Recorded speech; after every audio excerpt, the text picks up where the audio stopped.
আসসালামু আলাইকুম, সবাই কেমন আছেন? আশা করছি সবাই ভালোই আছেন। অনেক দিন পর আবার একটি ব্লগ ভিডিও নিয়ে হাজির হলাম। আমার বিয়ের আগে আমার মাঝে মাঝে খুব ইচ্ছে হতো রোজার মাসে বাইরে ফ্রেন্ডদের সাথে ইফতার করার জন্য, কিন্তু বাসা থেকে কখনো পারমিশন পাইনি বাইরে যেয়ে ইফতার করব।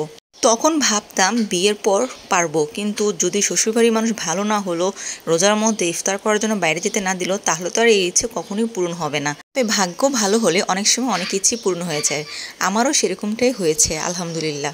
আমার বিয়ের 4 বছরের মধ্যে আমি 4 রোজাতেই একবারের জন্য হলেও বাইরে ইফতার করেছি। এটাকে কেউ আবার শো অফ বলবেন না। আমার ভালো লাগার একটা বিষয় জাস্ট আপনাদের সাথে শেয়ার করলাম। আমার কাছে মনে হয় 30 দিনের মধ্যে একটা দিন বাইরে যদি একটু ইফতার করা হয়, হয়তো একটু ভালো লাগে। এবারের রোজাতেও সাখাওয়াত আমাদেরকে নিয়ে একটু বাইরে বের হয়েছিল। ভেবেছিলাম শপিংয়ে যাব, শপিংয়ে ঠিকই যাওয়া হয়েছিল, তবে তার আগে বাইরে আমরা একটু ইফতার করে নিয়েছিলাম। তো এবার আমরা ইফতার করার জন্য খিলগাঁওতে গেলাম, খিলগাঁও রোড সাইড কিচেনে গেলাম।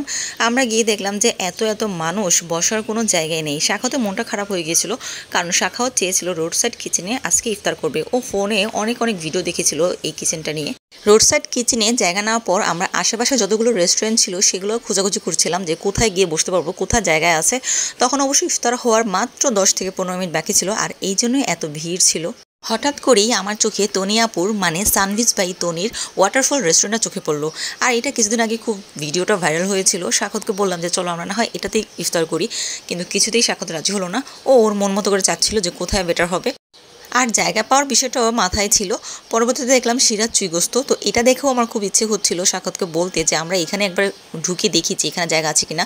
আর সিরাজ চুইগোস্ত নিয়ে অনেকগুলো ভিডিও এর আগেও আমি দেখেছিলাম, আমারও খুব ইচ্ছে হচ্ছিল যে এখানে একদিন খাওয়ার জন্য।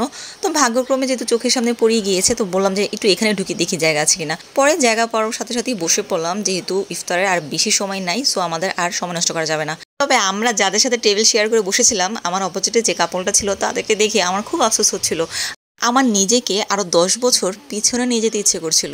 সময় আসলেই কারোর জন্য থেমে থাকে না, সময় যায় আর আমাদের বয়স একটু একটু করে বাড়তে থাকে। এখানে সবাই আসে বেসিক্যালি চুইঝাল খাওয়ার জন্য। এখানে গরুর গোস্ত বলেন কিংবা খাসির গোস্ত সব কিছুতেই চুইঝাল ব্যবহার করা হয়, কিন্তু আমাদের ক্ষেত্রে একটু ভিন্ন হলো। আমার যেহেতু খিচুড়ি খেতে ভালো লাগে, তো শাখাও তো সেদিন খিচুড়ি নিয়েছিল, আর শাখাওতে প্লেটে ছিল চুইঝাল দিয়ে গরুর গোস্ত। আজান দেওয়ার আগ মুহূর্তে দেখলাম যে যারা যারা ভাত অর্ডার করেছে তাদের গরম গরম ভাতের মধ্যে ঘি ঢালা হচ্ছে। ঘি ভাত খাবে সবাই। আর এটা দেখে আমার একটু আফসোস হচ্ছিল যে খিচুড়িটা না নিয়ে গরম ভাত আর ঘিটা নেওয়াই মনে হয় বেটার ছিল। যাই হোক, যেটা নিয়েছি সেটাই আলহামদুলিল্লাহ। খাবারটা আমার কাছে বেশ ভালোই লেগেছিল। সাক্ষাতের কাছে মনে হয়েছিল খাবার বেশি হয়ে গেছে, কিন্তু আমার কাছে একদম পারফেক্ট মনে হয়েছিল। খাওয়া শেষে এই যে ধনিয়া না যেন কি মিক্স করে এগুলো দেয়, এগুলো আমি কখনোই খাই না, এটা কেমন যেন একটা বিশ্রী গন্ধ লাগে। বাট এবার একটু মুখে দিয়ে দেখলাম ভালোই লাগে। আর খাওয়া দাওয়া শেষে আমরা আবার একটু শপিংয়ে গিয়েছিলাম। আজকের ব্লগটা এই পর্যন্তই। সবাই ভালো থাকবেন, সুস্থ থাকবেন। আল্লাহ হাফেজ।